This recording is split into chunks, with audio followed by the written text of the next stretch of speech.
Akhirnya Sultan Al-Muzaffar menyetujui. Beliau mengeluarkan setiap tahun 300.000 dinar untuk acara maulid setiap tahun. Itu diputar tuh 300.000 dinar, berapa duit itu? Kita nggak tahu, tapi efeknya apa? Sultan Muzaffar Salahuddin Al-Ayyubi berhasil menaklukkan perang salib. Jadi perang salib itu berkah maulid. Bisa kita menangkan di zaman itu berkah maulid. Untuk memperteguh akidah Ahlus Sunnah. Belajar sifat 20 susah sekali. Tidak banyak ulama yang bisa menjelaskan secara gamblang. Maka dalam banyak kajian saya meringkas menjadi 2. Dari surat Al-Ikhlas, mungkin sudah ada yang mengikutinya lewat rekaman-rekaman yang ada. Tapi supaya lebih sah belajar sifatnya, belajar tauhidnya, tauhid surat Al-Ikhlas. Datuk Kalampayan Syekh Muhammad Arsyad Al-Banjari pulang dari Makkah, pulang dari Madinah, tanah haram, pulang-pulang tidak membid'ah-bid'ahkan orang di kampung, tapi dia mempertahankan apa yang diajarkan dulu oleh ayahandanya. Di kampungnya sudah ada mazhab Syafi'i, ternyata dulu dia juga mengambil mazhab Syafi'i di Makkah dan Madinah. Beliau juga berguru berakidah Asy'ariyah, itu diajarkan juga di kampungnya. Pulang-pulang ternyata akidahnya sama dengan akidah orang Makkah dan Madinah. Apa maksud saya? Akidah orang-orang Makkah Madinah terdahulu tidak lepas dari akidah Ahlus Sunnah Asy'ariyah Maturidiyah. Apa tanda-tandanya? Diajarkan, didendangkan, ditaklimkan kajian sifat 20. Allah wujud kidam. Yang kita sebut orang Banjar, pasti sebelum subuh atau sore-sore ada orang mendendangkan Allah wujud kidam bako ataupun sejenisnya. Cuma sayang, belakangan mulai muncul orang pulang juga dari Madinah, pulang juga dari Makkah. Lain cerita, lain kalam yang disampaikan. Dulu mereka mengatakan akidah sama, sekarang mereka mengatakan Mekah. Tidak ada di Mekah begini, tidak ada di Madinah begini. Ternyata Kiai Haji Muhammad Jailani adalah salah satu saksi. Di Mekah, di Madinah masih ada guru-guru tahun 80-an yang mengajarkan akidah Ahlus Sunnah. Mungkin itu masa terakhir ya Pak Kiai, masa-masa terakhir, sampai kemudian mufti dari kelompok yang sangat ekstrim itu mau fatwakan kafir, halal darah, kira-kira begitu terhadap guru-guru besar kita. Salah satu yang menjadi korban mereka, korban pembulian, adalah Abuya Sayyid Muhammad Alawi Al-Maliki. Beliau tadi diceritakan waktu saya berkunjung ke kediaman Pak Kiai Muhammad Jailani, adalah keluarga muallimin, keluarga taklim yang mengajar di Mekah dari masa ke masa. Beliau dari ayahandanya, dari jidnya, dari kakeknya. Tapi kemudian oleh para askar-askar yang jahil, beliau ketika ngajar dibentang, ya. Akhirnya beliau pun karena tidak ingin terjadi khilafiyah, tidak terjadi mukhasamah, beliau menghindar, mundur. Maka kajian sifat 20 yang dulu pusatnya di Makkah, pusatnya di Al-Masjidil Haram, pusatnya dulu di Masjid Nabawi, sekarang sudah pindah ke negeri kita ini, ya. Jadi yang diajarkan tuan guru kita ini tidak lepas dari warisan ulama Mekah lama, tapi di Mekah sudah tiada. Paling cuma ada diam-diam jauh dari Masjidil Haram. Ramai sedikit dibubarkan oleh syurtoh, ya, polisi syariah. Namanya polisi syariah tapi tak faham syariah. Kenapa setiap kali mereka ke Mekah mereka sedih? Kenapa Mekah begini? Setiap kali mereka ke Madinah mereka sedih. Kenapa di Madinah sekering ini? rohaninya tidak nyaman. Kita mau ziarah dibentak, haram, haram ya haji, haram. Ini korban-korban yang ketawa nih korban ya. Ya haji haram. Haram bapakmu. Sebel kita, kesel kita jadinya. Saya setiap kali umrah, saya sedih Pak melihat itu. Kadang-kadang berpikir, ya Allah, kita mau menghilangkan kesal, kok malah kita kesal di hadapan Nabi SAW kepada orang yang katanya menunggui, menjagai kuburan Rasulullah SAW. Maka mending kita nggak ketemu mereka. Lebih baik kita tidak berpolemik dari mereka daripada kita konflik. Karena tidak pantas seseorang menyimpan kemurkaan di hatinya, emosi di hatinya di hadapan Rasulullah SAW. Tapi tidak usah khawatir ya. Setiap 100 tahun Allah yab'ats li hadhil ummah may yujaddid laha dinaha. Setiap 100 tahun Allah akan bangkitkan, Allah akan utus pada umat ini siapa orang yang dia akan mentajdid, memperbaharui untuk umat ini agamanya. Ini zaman kita. Jangan bernostalgia lama lagi. Dulu, itu dulu. Di zaman Syekh Muhammad Arsyad, beliaulah mujaddidnya di negeri kita. Di zaman ini kita harus segera mengambil estafetnya. Jangan tidur lagi. Santri-santri jangan malas lagi. Jamaah jangan bermalas-malasan lagi. Ada majelis kita hidupkan. Ada ulama kita buat pesantren Ahlus Sunnah, kita sokong kuat-kuat. Ada orang buat maulid, kita kuatkan, kita support mereka. Karena maulid, tanya Pak Kiai Muhammad Jalani, boleh nggak maulid terang-terangan di Mekah Madinah Pak Kiai? Nggak boleh. Di waktu Pak Kiai ngaji dulu tahun 82 sampai tahun 95, pernah maulid nggak di Masjidil Haram?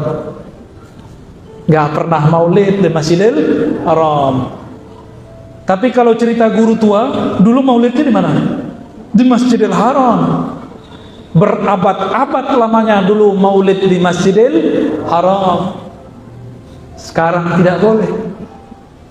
Kata kawan, maulid itu dari Syiah. Syiah mana? Syiah apa Syiah? Mana ada Syiah buat maulid seperti kita? Ada nggak? Nggak ada. Coba antum cari kalau ada Syiah buat maulid pakai kitab Barzanji, pakai Simti Duror, ada nggak? Nggak ada.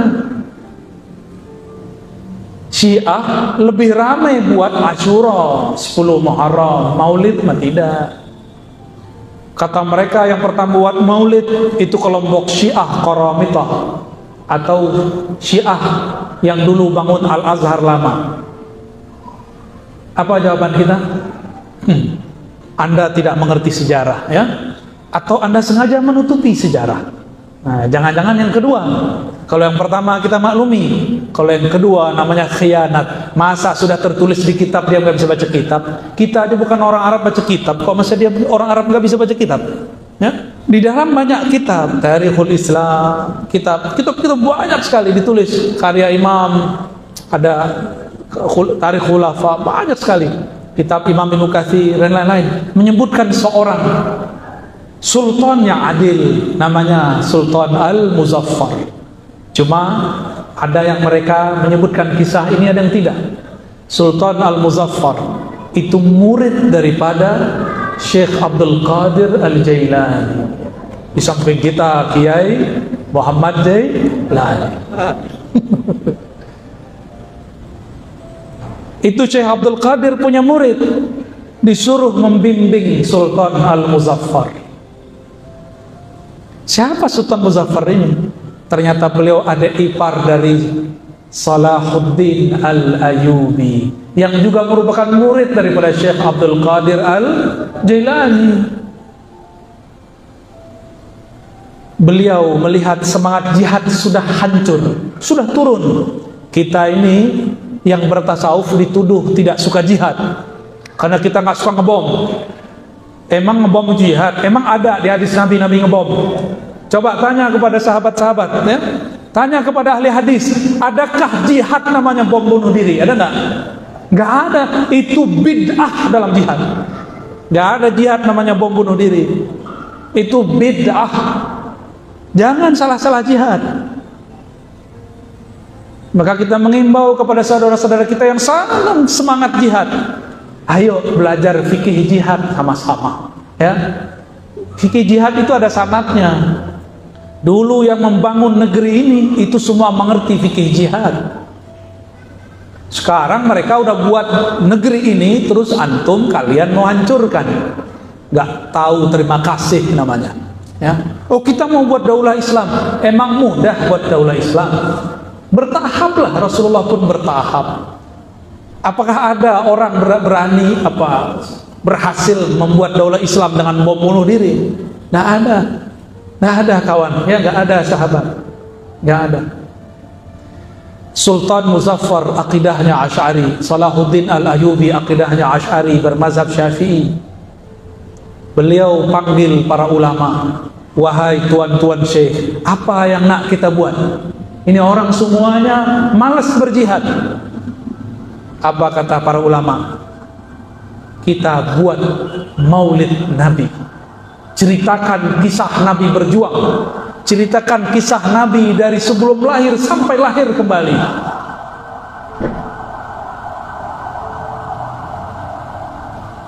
Akhirnya Sultan Al-Muzaffar menyetujui. Beliau mengeluarkan setiap tahun 300.000 dinar untuk acara maulid setiap tahun. Itu diputar tuh 300.000 dinar, berapa duit itu? Kita nggak tahu, tapi efeknya apa? Sultan Muzaffar Salahuddin Al-Ayyubi berhasil menaklukkan perang salib. Jadi perang salib itu berkah maulid. Bisa kita menangkan di zaman itu berkah maulid. Ahlus sunnah, bukan buatan Syiah Fatimiyah atau Syiah Karamita, bukan. Itu siapa nama sultannya tadi? Sultan Al-Muzaffar, murid seorang ulama yang bermazhab dua. Syekh Abdul Qadir Jilani mazhabnya Hanbali dan Syafi'i. Jadi dia berfatwa dua mazhab. Kita satu mazhab belum beres sudah bilang tidak perlu bermazhab. Kitab kecil Matan Takrib pun belum beres, ya. Baru hijrah sudah bahas ta'addud. Tahu ta'addud? Bukan mudud, bukan ta'addud, zawaj aksar min wahid, ya. Baru hijrah sudah bahas poligami. Baru hijrah sudah bahas jihad. Jihad di kitab fikih ditaruh di belakang. Ngerti dulu bab taharah, ngerti dulu bab mengenai sucinya darah orang beriman, baru bahas bab jihad. Maka dulu waktu Syekh Ahmad Thayyib diminta oleh Presiden Mesir As-Sisi, dia jenderal tuh, ya, militer. Tuan Syekh, itu hapus tuh bab jihad dari Al-Azhar. Kata si jenderal yang jadi presiden. Apa kata Syekh Ahmad Thayyib? Syekh Ahmad Thayyib tidak takut kecuali hanya kepada Allah. Apa kata beliau? Pak Jenderal, Pak Presiden, urusan kamu urus sendiri. Urusan kami memahamkan umat agama. Kami tahu kapan bab jihad harus diajarkan. Gak usah kalian recoki. Langsung diam itu presiden. Begitu kekuatan Syekhul Azhar di sana. Kalau syekh kita nggak bisa begitu, ya. Hadirin hadirat, alim ulama, sahabat-sahabat yang dimuliakan Allah. Jadi dulu dari generasi ke generasi, jika orang pulang dari Mekah Madinah, akidah yang diajarkan sifat 20. Sekarang kalau pulang Madinah yang diajarin apa?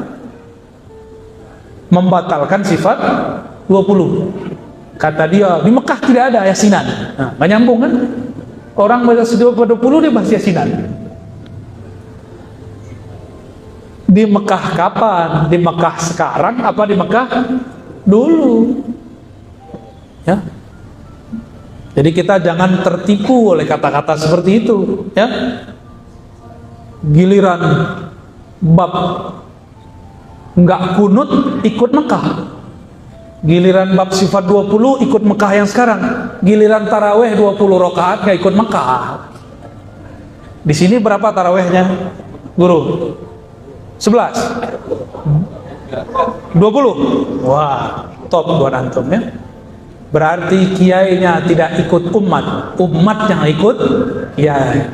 Kalau pengurus masjid kan nanyanya ke jamaah, jamaah 11 apa 20? Kata jamaah pemalas, kasalan, kasul, pemalasnya bukan main. 11 aja. Ya, benar. Isi hati antum semua itu. Benar ya? Lama amat 20. Emang begitu. Emang sholat suka-suka kita. Emang kalau kita bilang malas jadi 11. Kalau bab ibadah nanya jamaah, nanya pengurus, atau nanya ulama, atau baru nanya ulama dong. Masjid-masjid yang Ahlus Sunnah, tolong kembalikan lagi ke 20. Mau? Ini Pak pengurus ada nih beberapa ya. Kayaknya mau debat dulu di kompleknya. Tengkar dulu kayaknya nih. Tapi daripada tengkar ya sudahlah. Nggak sholat tarawih, yang penting sholat isya. Nah ini kalau bahasa Ahlus Sunnah yang begini-gini nih. Orang pulang Madinah sekarang, pulang Mekah, yang diajarin apa? Tauhid uluhiyah, rububiyah, asma wa sifat. Tapi dulu ulama berabad-abad kalau pulang yang diajarin Allah wujud qidam baqa. Antum ikut yang mana?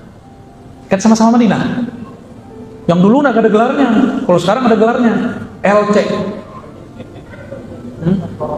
Lulusan corona, antum tega amat sih. Itu namanya ngenyek. Ntar aneh laporin ya, biar dibully. Baik. Ini kalau bahas sejarah ya. Sekarang itu sejarah, udahlah. Sekarang bahas kita untuk memperteguh akidah Ahlus Sunnah. Belajar sifat 20 susah sekali.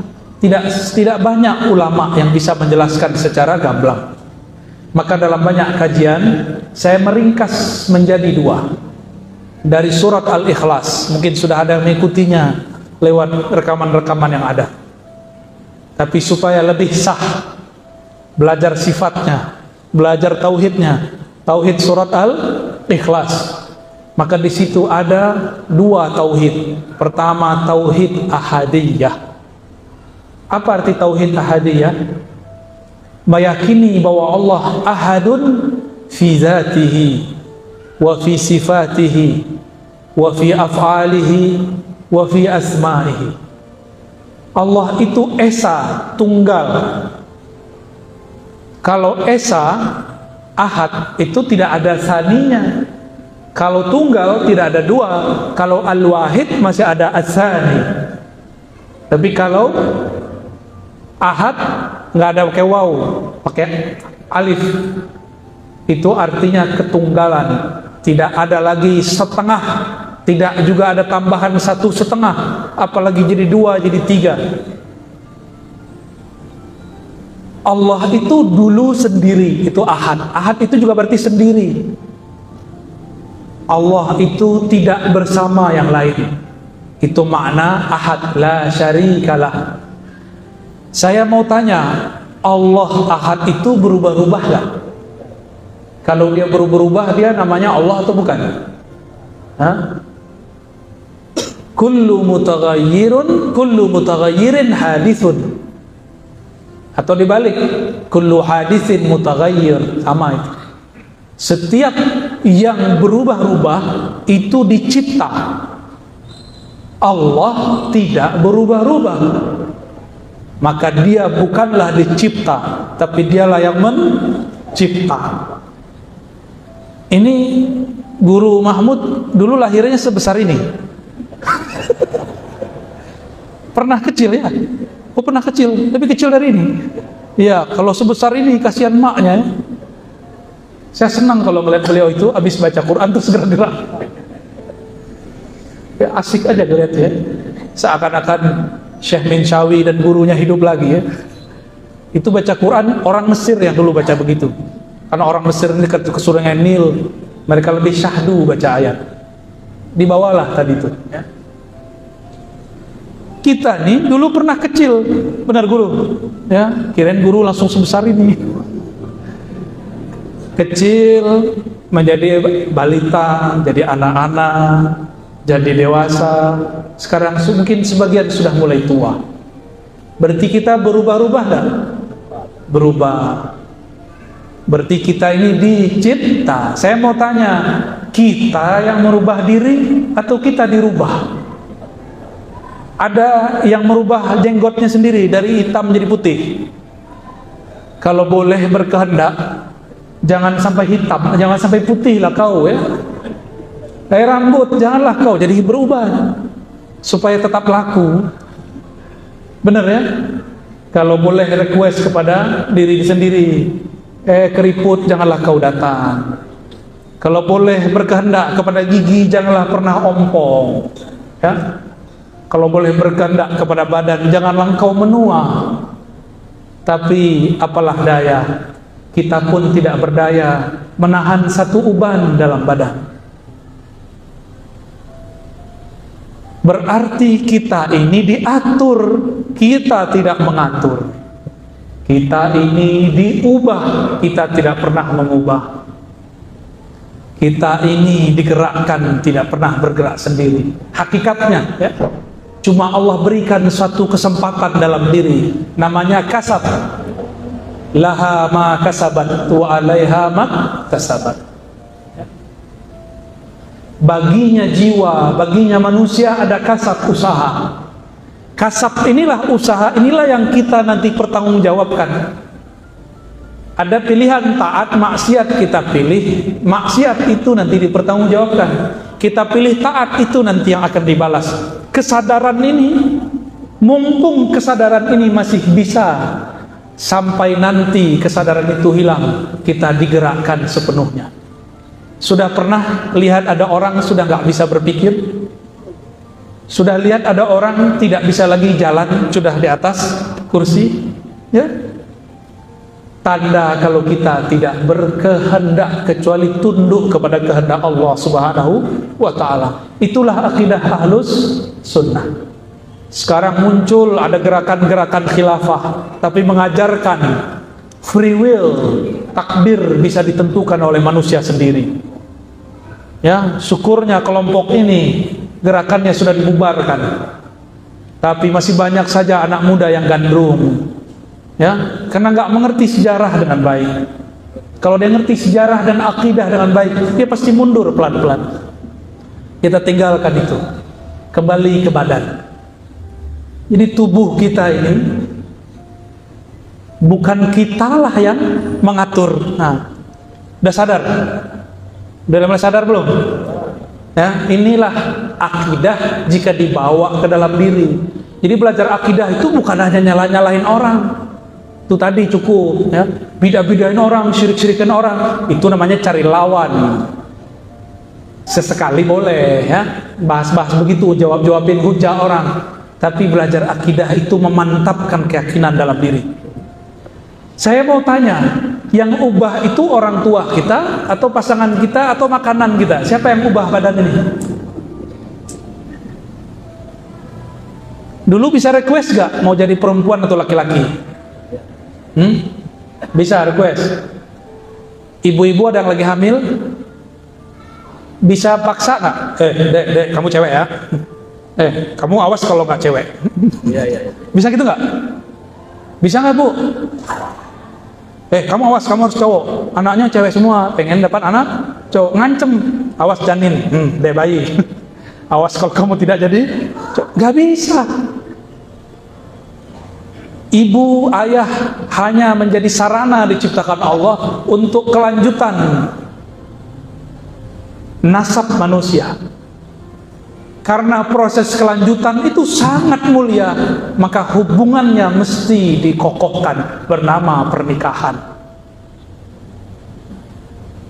Masuk ke ilmu fikih, kita tinggalkan, kita masih bab akidah. Kata dokter, Bu, Pak, nanti lahirnya tanggal 10 Januari. Kata hasil USG, benar? Lahirnya nanti pas tanggal 10 nggak? Nah, Yang sudah nganter-nganter istrinya nih, pas nggak tanggalnya? Lahir normal loh ya, bukan sesar ya. Pas nggak tanggalnya?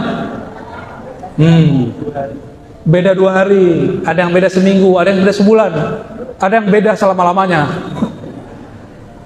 Maksudnya apa? Gugur. Nggak bisa kita atur, kita nggak bisa ngatur. Ini bukti Allahus Samad. Nah, udah masuk ke ayat ke-2. Apa arti Allahus Samad?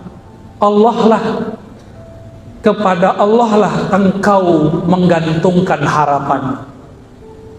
Maka tidak ada kejadian di alam semesta kecuali dalam pancaran nur Allah As-Samad. Kita bisa duduk malam ini, saya bisa berbicara, Bapak Ibu bisa minum, itu semuanya karena Allahus Samad. Dekat ya.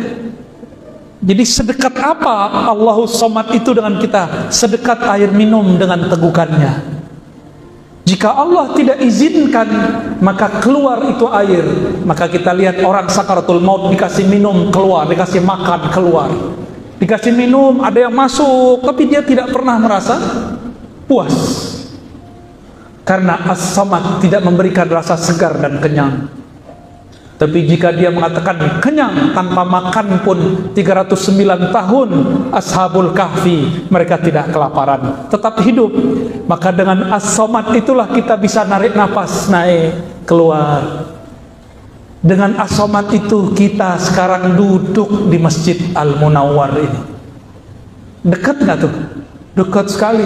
Maka Nurus Samad tidak terpisah satu sel pun dalam tubuh. Tidak ada satu sel, satu molekul di tubuh ini, satu zarah di badan ini, kecuali situ ada pancaran Nurus Samad, Allahus Samad. Saya dulu berguru kepada Syekh Abdul Rabb An-Nazari, murid Syekh Hasan Masyar.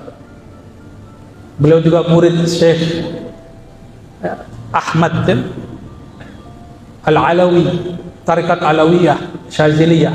Jadi Syaziliyah furu' Alawiyah.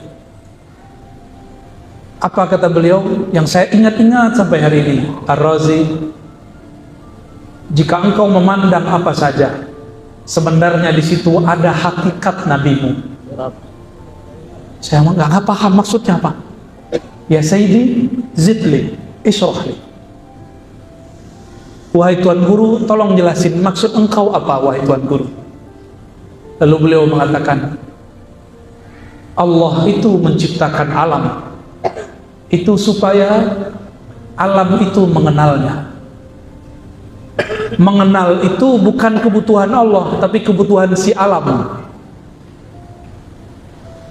Ini yang saya sering di mana-mana saya sampaikan tafsir ayat ini. Wa ma khalaqtul jinna wal insa illa liya'budun. Tidak aku ciptakan jin dan manusia kecuali untuk menyembahku.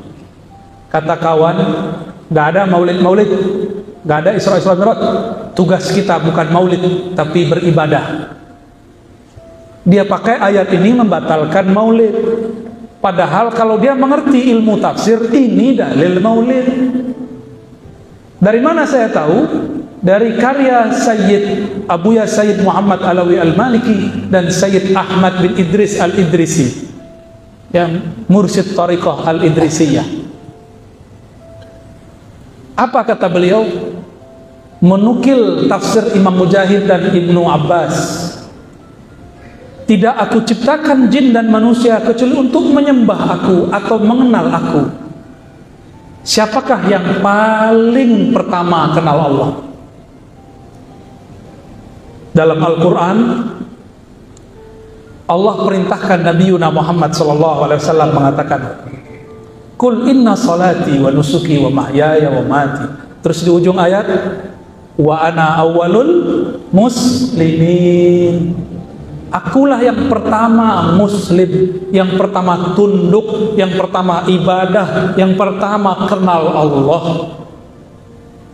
Mutlak, secara mutlak. Maka yang dimaksud di ayat surat Zariyat itu, surat 51 ayat 56 ya. Tidaklah aku ciptakan alam semesta kecuali supaya alam itu mengenal aku. Yang pertama kenal aku, itulah sebab aku menciptakan alam. Siapa dia? Muhammad sallallahu alaihi wasallam. Dulu jasadnya belum ada, disebut nur, maka muncullah kajian Nur Muhammad. Tapi saya mengimbau kepada para kiai, tolong jangan sampaikan hadis palsu, ya.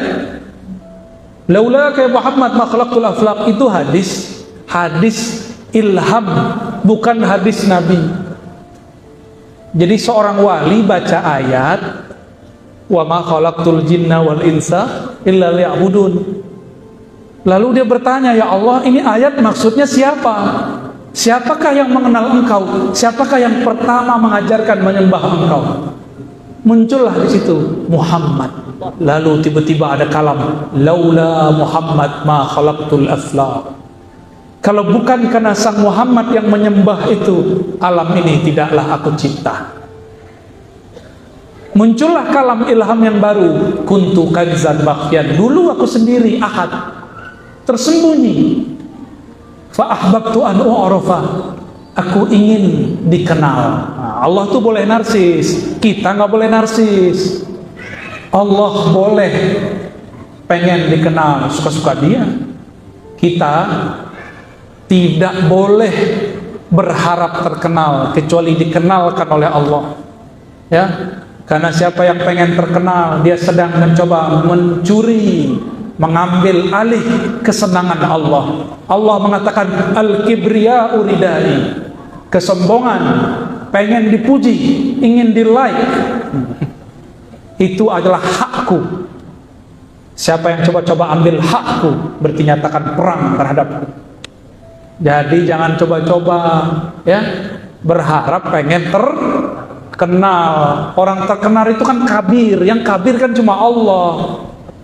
Tapi kalau dikenalkan dalam kabirnya Allah, kita ridho, ya.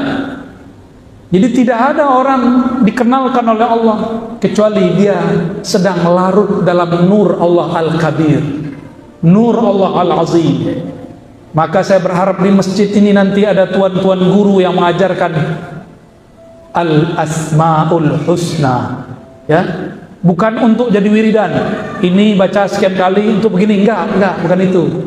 Nanti ada ilmu hikmah, nanti masjidnya menjadi pusat ilmu kebatinan. Enggak, ingin menjelaskan indahnya nama-nama Allah. Semoga nanti Tuan Guru Jailani dan kawan-kawan beliau, ya, nanti ada yang mau mengajarkan Al-Asmaul Husna dengan asrar-asrarnya, ya. Semakin kenal nama Allah, semakin kenal kepada yang punya nama, ya. Ternyata dari ujung rambut sampai ujung kaki itu ada 99 nama yang mengalir di tubuh ini. Jadi kalau mau memahami nama-nama Allah, cukup kenal diri. Man arafa nafsahu faqad arafa rabbahu. Bukan hadis juga, itu perkataan Imam Yahya bin Mu'adz Ar-Razi. Siapa yang kenal diri, kenal ilahi, ya. Jadi kita kalau kenal struktur anasir di tubuh ini, kita akan kenal Allah Subhanahu wa ta'ala. Ini lagi memperkuat Ahlussunnah ke dalam, ya. Kalau ingin memperkuat Ahlussunnah ke dalam, mesti belajar ilmu tauhid bersanad dan ilmu tauhid para sufi. Harus belajar. Karena yang menyusun akidah Ahlussunnah, Imam Abul Hasan Al-Asy'ari, itu murid langsung dari Imam Junaid Al-Baghdadi. Beliau berguru langsung. Dalam riwayatnya disebutkan oleh Imam As-Subki dalam At-Tabaqat Asy-Syafi'iyah Al-Kubra, ya. Beliau juga berguru kepada teman Junaid namanya Imam Ruwai. Beliau juga berguru kepada Abul Husain An-Nuri dan lain-lainnya. Itu sebabnya tetangganya Syekh Nafis, tetangganya Syekh Al-Banjari, Syekh Nafis, Muhammad Nafis, pengarang kitab Durrun Nafis, ya. Saya baca kitab itu berkali-kali, Pak. Itu beliau kalau menyebutkan akidah Asy'ariyah pasti selalu cocok dengan akidah wali-wali Allah. Cocok. Jadi belajar akidah itu bukan hanya teori, tapi juga memantapkan keyakinan, menumbuhkan rasa. Baru sempurna Ahlussunnah. maka tidak sempurna akidah sifat 20 sampai belajar tasawuf. Oleh karena itu, orang Banjar punya guru yang sangat luar biasa, namanya Abah Guru Sekumpul. Beliau mengajarkan sifat 20 berikut dengan rahasia-rahasia ketasawufannya. Tapi ingat, tasawuf itu rahasia tauhid, akidah itu aturan kaidah-kaidah tauhid. Syaitan tidak akan pernah diam membiarkan ulama-ulama ahlullah membagikan ilmu ini kemana-mana. Maka syaitan akan membisikkan wali-walinya yang bertubuh jasad manusia dan bergelar ulama dan ustaz agar menyerang ulama-ulama yang mengajarkan rahasia-rahasia akidah dan tauhid ini. Maka mereka akan ngompor-ngompori umat untuk membenci para sufi. Akhirnya umat tahu, jangan bertasawuf tergila, jangan bertasawuf nanti ninggalin dunia. Mana ada tasawuf meninggalkan dunia? Nggak ada. Semakin orang bertasawuf, semakin dia mengerti dunia itu mesti dipegang, jangan dibiarin, jangan dibuang. Maka Bapak Saudara bukan Allah, unsur ahlu sunnah inilah yang lagi dipecah-pecah oleh musuh Allah. Pertama, akidah ahlu sunnah itu Asy'ariyah, Maturidiyah. Yang kedua bermazhab Syafi'i atau 4 mazhab. Yang ketiga bertasawuf. Ini yang diajarkan oleh Syekh Arsyad Banjari, Abdul Somad Falembani, Abah Guru Sekumpul, Hadratus Syekh Hasyim Asy'ari, Ahmad Dahlan. Semua mengajarkan itu. 3 paket sekaligus. Maka kami berharap semua kurikulum kajian-kajian di masjid pecahan dari 3 ini, ya, supaya beragama kita sempurna. Karena di akhir zaman ini muncul ilmu cocoklogi akhir zaman. Semoga nanti ada yang bisa menjelaskan perkara akhir zaman. Ya, barangkali itu kayaknya sudah banyak surat cinta ini. Bagusnya pengurus yang baca ini. Ada yang pilih aja Pak pengurus. Pilih mana yang cocok ya. Gak usah semua Pak pengurus.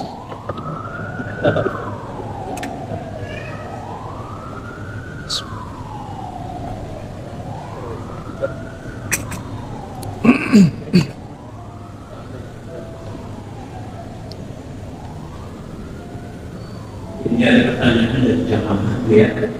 Pertanyaannya, kapan kami dapat membimbing talqin zikir bersama dan mendapatkan amaruf? Kemudian bolehkah saya menjadi murid atau tidak? Boleh. Bapak Ibu yang bukan Allah, murid itu ada murid shadiq, ada murid kazib, ada murid yang benar-benar sungguh-sungguh, ada murid yang bohong, ada murid ikut-ikutan, ada murid sungguhan, ada murid tim hore, ada murid tim asli. Kalau tim hore itu, kalau cocok sama nafsunya, dia ikutin gurunya. Kalau nggak cocok sama nafsu pemahaman dia tinggal. Banyak begitu. Ya. Masa murid lebih ngerti dari guru? Kata si murid, saya ambil yang baik-baik saja dari tuan guru. Berarti dia lebih ngerti daripada gurunya. Benar nggak? Bahaya itu ya. Tapi banyak orang ngomong itu ya. Dia banding-bandingin Pak Kiai Jailani sama Pak Kiai Fulan. Kita ambil saja yang baik-baik. Dia lebih paham daripada Pak Kiai Jailani. Kalau jadi murid, istikharah dulu ya, musyawarah dulu, tanya kepada Allah, saya berguru kepada siapa. Kemudian kapan ditalkin? Nah, talkin itu kan saya ngikutin sir dalam diri saya. Kalau sirnya kuat, mau 1 orang, mau 1000 orang, mau 5000 orang, jalan. Tapi kalau sirnya tidak ada, mau 1.000.000 orang minta nggak dikasih. Mungkin pada iri kali ya, waktu kita kemarin ke Banjarbaru ya, itu tengah hutan itu Pak. Saya terenyuh, Guru Wildan ijazah talqin zikir riwayat ahli hadis. Itu yang datang dari macam-macam provinsi. Kalau Tuan Guru Wildan sudah berendah hati, masa saya masih menjual mahal ya? Ilmu talqin tidak dapat dibeli, tapi karena sayang guru dikasih jual. Bapak mau beri kalimah pakai apa? Mau dikasih 1 M nggak terbeli, 1 triliun nggak beli, nggak bisa. Itu kalimah Allah mahal, Pak. Masuk dalam kolbu, itu kolbunya lebih berat daripada dunia dan seisinya, lebih berat daripada langit dan bumi. Itu kalimah kalau udah masuk ke dalam kolbu. Mau beli pakai apa? Tapi karena guru masih manusia, senangkan guru semampu kita. Kapan talqin? Ya tunggu aja keberuntungan, Pak. Ya. Waktu itu yang datang muhibbin, muridinnya Abah Guru kumpul, murid-muridnya Abah Guru Wildan dan lain-lainnya, datang mereka jauh-jauh. Tempatnya di hutan, Pak, bukan ya pertigaan begini. Ini pertigaan apa perempatan? Perempatan. Enak nyari di sini. Kalau di sana ketemu harimau 7 kali, Pak. Baru nyampe, kita aja bingung. Ini kampung apa ini? Masih ada kunang-kunang, apa tuh nggak kunang-kunang? Terus kita datang, itu dinginnya bukan main. Hutan dibuka. Karena mereka sudah terlihat mulai sodik, mulai sungguh-sungguh. Guru yang datang juga tulus-tulus. Tiba-tiba ada isyarat, talqin malam itu juga. Talqin semua. Ya, sayangnya orang Balikpapan dekat begini nggak datang. Itu orang Sampit datang, Pak. Orang Pontianak datang. Balikpapan ke Martapura berapa jauh? 12 ya? Ketemu harimau 70 kali ya? Imam Bukhari cari 1 hadis lewat 5 negara. Ini 1 provinsi aja mesti mikir-mikir. Wajar kurang berkah ya.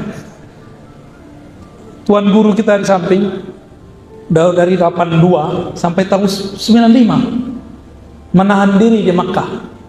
Sekarang antum tinggal menikmati wejangan beliau, ya. Kan tidak semua orang sabar. Anak-anak kita lagi sibuk main. Tar gedenya jadi apa kita nggak tahu. Jadi jangan buru-buru talqin, jangan talqin dengan nafsu. Saya sudah sering katakan, thariqat saya bukan talqin, thariqat saya ngaji, sehingga ilmunya membuat dia sadar, baru talqin terasa besar. Kalau talqin duluan, coba dulu kalau Buya ini wali Allah, pasti talqinnya mantap. Emang begitu? Itu namanya nguji-nguji guru. Ya, guru saya Syekh Amin Salim Al-Kurdi, orang Lubnan, Beirut, masih muda. Saya berguru kepada orang meskipun dia masih muda, tapi di atas saya lah sedikit. Dia punya guru namanya Syekh Husain Usairan, orang Syiah. Ngejek orang tarekat Naqsyabandiyah lagi tahlil di masjid. La ilaha illallah. Dia sengaja langsung menerobos, duduk pas di tengah-tengah. Dia nggak tahu kalau orang zikir itu kan energi muter, yang paling ketarik yang paling tengah. Dia niatnya mau ngejek. Orang kalau tahlil kan kepalanya gerak. La ilaha illallah. Dia bilang, "Ntar aku gerak-gerak juga." Dia pejamkan matanya, kayak asli, kepala nunduk sedikit. Kayak beneran, Pak. Dia mulai baca, La ilaha illallah. Pas illallah dia sudah tahu. Tahu-tahu dia sudah masuk ke satu alam. Di situ ada 2 malaikat nanya dia, "Man rabbuka?" Kaget ya. Ya. Ini muridnya masih hidup yang cerita, dan muridnya ribuan. Selesai, selamat Pak, diselamatin. Ini orang Syiah nih. Terus perjalanan padang mahsyar, bangkit dia lihat, bengong, sampai ditimbang mizan, sampai Siratul Mustaqim, mau jatuh bangun dia. Mau jatuh dari sirat, bangun dia. Pas bangun, orang baru tutup La ilaha illallah Muhammadun Rasulullah. Kaget dia. Orang cuma tahlil 10 menit, dia sudah mengalami perjalanan seorang yang mati sampai nanti ke Siratul Mustaqim. Kenapa? Yang punya nama Allah itu adalah memiliki waktu, tinggal dipindah aja. Pindah aja. Ana dahar, akulah sang pemilik waktu, aku yang menggerakkan waktu, aku yang pindah-pindahkan waktu. Maka beliau sadar, langsung nangis. Itu orang tarekat gak ada yang nangis karena sudah biasa dengan kalimat itu. Nangis-nangis datang ke tuan gurunya. Tuan Syekh, ampunkan saya. Saya niat duduk di sini mau mengolok-olok kalian. Baru saja saya baca la ilaha illallah, saya tidak tahu ternyata sudah ditanya mungkar nangis. Mau Pak, mau cobain begitu? Syukur balik kalau nggak balik. Akhirnya beliau ingin belajar, saya pengen jadi ahlus sunnah, tolong bimbing tuan guru. Dibimbing oleh beliau, tapi karena beliau udah pulang pergi ke Aleppo, Beirut, maka beliau titiplah kepada seorang ahli hadis yang juga ahli tarekat. Disuruh belajar alfiyah, disuruh belajar nahwu shoroh, baru belajar hadis, dan belakangan jadi mursyid dan menjadi muhaddis.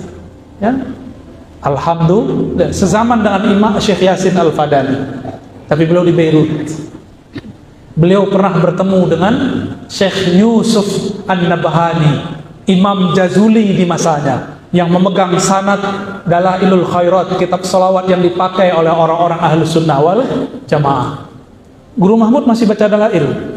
Senyum beliau, malu-malu kayak gadis ditanya mau kawin itu tidak. Beliau ini Ahlul Quran, sibuknya sama Quran ya, sama Dalail ditinggal dulu, boleh. Lanjut. Yang selanjutnya, ya, bagaimana hukumnya kalau saya belajar agama melalui aplikasi online? Contoh ilmu tajwid, bacaan sholat dan lainnya. Kalau masih di balik papan, mumpung badan belum ditanam di balik papan yang sebenarnya, masih ada tuan guru kita ngajar tajwid, datanglah ke guru tajwid. Karena ilmu tajwid itu nggak bisa lewat layar.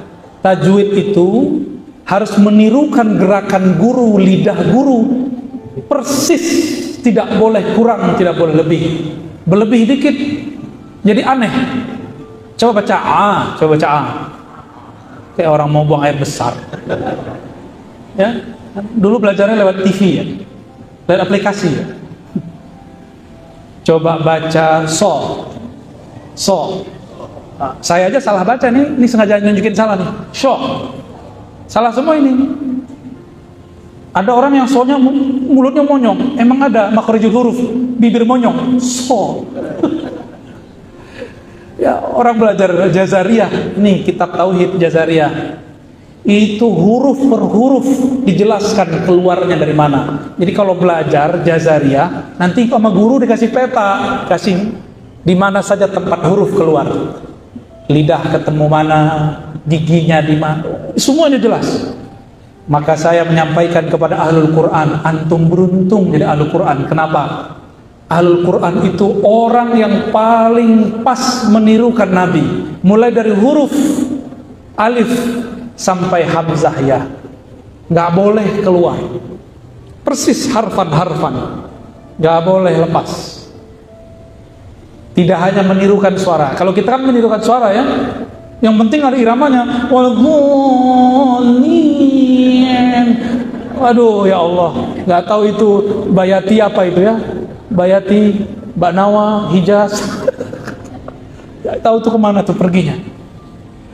Jadi saran saya kalau belajar tajwid jangan hanya lewat online, kecuali sudah khatam sekali belajar tajwid kepada ahlinya, baru penyempurnaannya, pengingatnya lewat online. Ya, gitu. Lanjut. Selanjutnya, bagaimana jalan makrifahullah yang tepat dan cepat? Ini orang anak milenial ya. Seperti yang nulis bukan anak milenial, udah tua tapi udah bosan bertarekat. Udah banyak belajar ini dan itu tapi gak usul-usul ya. Ma'rifatullah itu bukan nangis-nangis. Ma'rifatullah itu bukan tiba-tiba hilang, bukan. Ma'rifatullah itu bukan tiba-tiba menggigil, bukan. Ma'rifatullah artinya mengenal Allah. Mengenal Allah itu ada versi dalil akal, Akal itu berpikir, kalau alamnya ada, pasti ada yang ciptain alam. Segitu doang. Ada versi kolbu. Kolbu ini gelisah terus. Sebut saja nama Allah di kolbu, hilang itu gelisahnya. Semakin banyak menyebut nama Allah di kolbu, hilang gelisahnya. Itu cara usul di kolbu. Tapi ada yang tidak bisa saya ceritakan. Usul pada ruh. Ya, itu belum boleh diceritakan. Itu masih rahasia Allah yang disimpan di kolbu para kekasih-kekasih. Ya, kalau saya ceritakan sama seperti orang jualan emas di tepi jalan, dikira Kuningan. Jualan batu tepi jalan, katanya batu Borneo. Ternyata batu sintetik, batu plastik. Nggak ada orang jual barang mahal tepi jalan, nggak ada. Nggak ada, pasti disimpan, pasti dijaga. Ya, bagaimana cara ma'rifatullah? Ada jalur pintasnya. Mendekatlah kepada orang yang paling kenal Allah, pasti ketemu Allah. Ya, itu jalur pintas tuh. Mau kan yang pintas kan? Senai-nai dia, khidmah kepadanya, bikin dia bahagia, bikin dia farhan. Ya, antum nanti usul sama Allah tanpa disadari. Insya Allah pasti.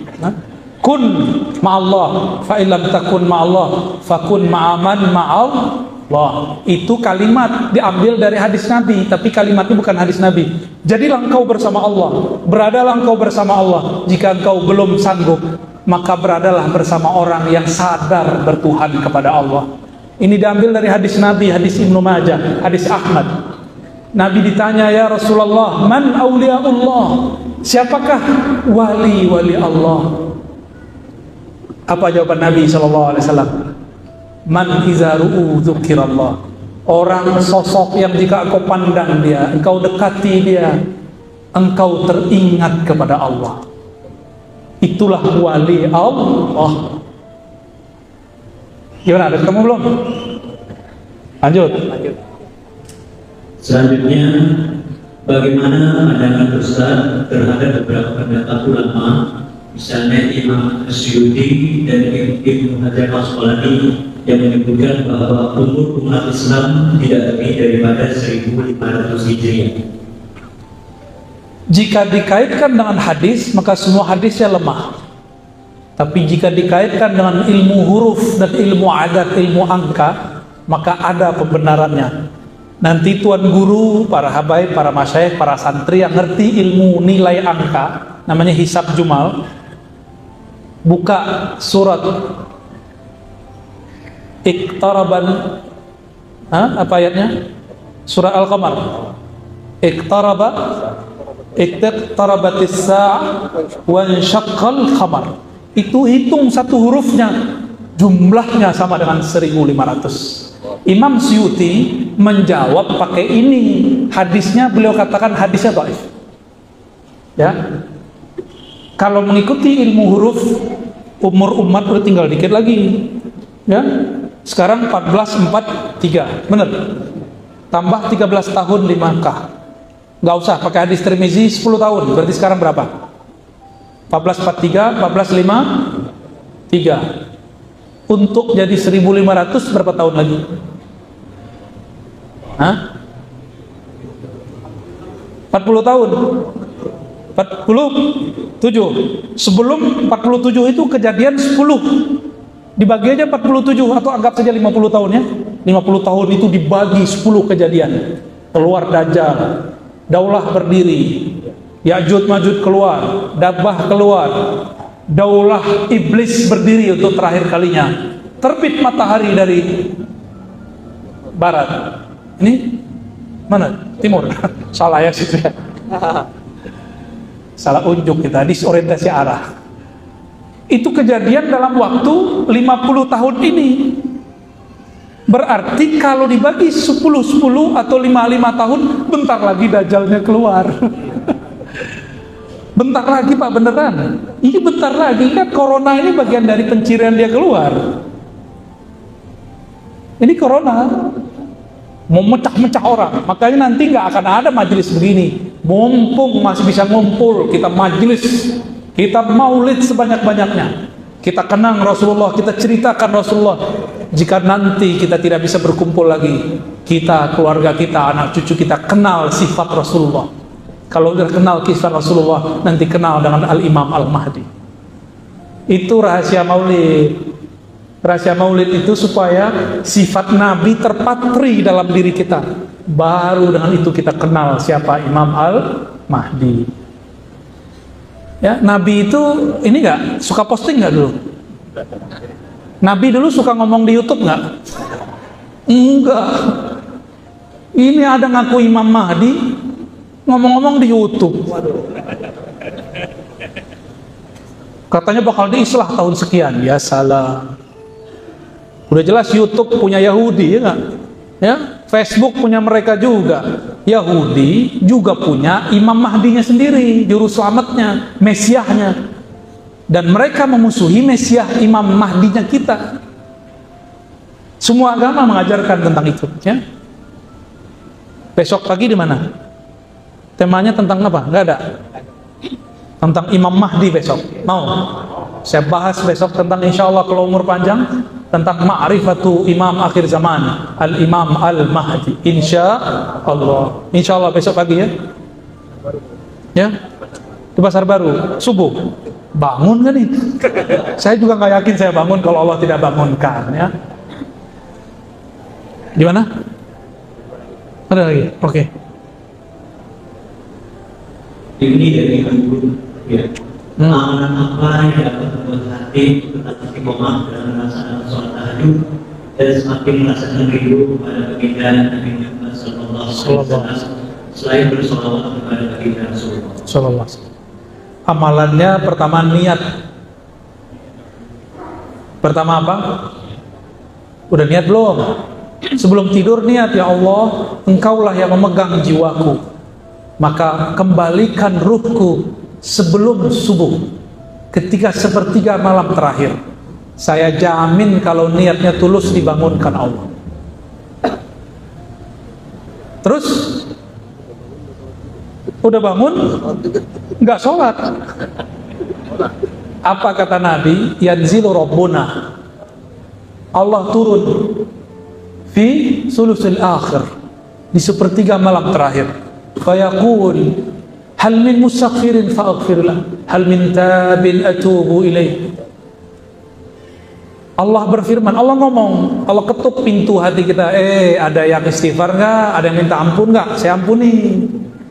Ada yang tobat nggak? Diterima tobatnya. Ada yang minta permohonan nggak? Aku kasih. Kata Allah. Tadi niat bangun, dibangunin, buang air kecil, tidur lagi. Besok Allah bangunin lagi, bangun pasang selimut lagi. Malam ketiga Allah ketuk lagi pintu kolbunya. Woi bangun, aku turun kau tak bangun, aku datang jadi tamumu engkau tidak bukakan pintumu. Mau nggak Bapak Ibu? Udah 3 kali salam kita nggak dijawab, masih mau nunggu depan rumah orang. Ini bapak-bapak ini ngelamar tapi ditolak 3 kali. Mana harga dirimu? Emang gak ada lagi perempuan lain? Kata Allah, emang kamu doang hamba aku? Pindah samping. Pindah. Allah bangunkan yang di samping. Yang dulu kita bilang dia munafik, Allah bangunkan dia. Yang kedua, kalau sudah tahajud ketinggalan, maka thoriqohnya diqodok. Cuma 2. Apa thariqahnya? Maka Nabi selalu mengqadha amal-amal malamnya. Nabi pernah sholat subuh, ba'da sholat subuh sholat lagi 3 rakaat 2+1. Kata para sahabat, ya Rasulullah, ini subuh kok jadi 5 rakaat? Kata Nabi, enggak, saya ketinggalan witir malam tadi, maka aku qadha sekarang. Coba Tuan Guru Mahmud ba'da sholat subuh sholat lagi, berhenti jadi imam, dipecat jadi imam. Rasulullah sekali saja kita ketemu hadis, beliau sholat sunat di waktu makruh, ternyata itu sholat sunnah qadha. Hadis Sahih Bukhari dan Muslim. Ya, taunya Sahih Bukhari Muslim bab apa? Sahih Muslim, kullu bid'atin dhalalah wa kullu dhalalatin fin nar. taunya itu aja ya. Jadi Bapak Ibu mau tahajudnya istiqomah, niat. Yang kedua, ketinggalan di qadha. Sekali tidak di qadha, besok-besok malas. Innallaha la yamallu hatta tamallu. Allah tidak akan enggan kepada kalian sampai kalian enggan. Ya? Khalas, masih ada, cukup. Satu lagi, antum yang nanya. Minta amalan untuk hadiah kita malam ini. Amalan kita dengan ijazah dan sertifikat pada kita yang hadir malam ini. Nanti diketahui netizen. Masa witir aja pakai ijazah? Ada laporan barusan. Ya kalau nggak dijazahin nggak witir-witir, makanya kita ijazahin. Saya dulu witir itu pakai ijazah. Ada ijazah dari guru saya dulu. Baru saya istiqomah witir. Nah, untuk Bapak Ibu, ijazahnya bukan membaca, tapi melupakan. Bukan mengingat, tapi melupakan. Mau? Ini wirid paling ringan. Tapi antum jadi kekasih Allah setelah 40 hari. Kalau berhasil, nanti pulang, sebelum tidur jangan pegang handphone ya. Kalau mau pegang handphone, taruh dulu wudu. Nabi mengatakan, jika engkau hendak tidur, falyatawadda wudu'akum lis-shalah. Maka berwuduklah seperti wuduk sholat. Jadi ada wuduk mau makan, cuci tangan namanya, ya secara bahasa. Lalu handphone udah nggak dipegang-pegang nih, kecuali bikin alarm boleh. Tapi biasanya kalau udah pegang alarm, nyambi ke Facebook. Sama aja, kiai nggak kiai sama ya, sama. Kecuali kiai samping saya ya.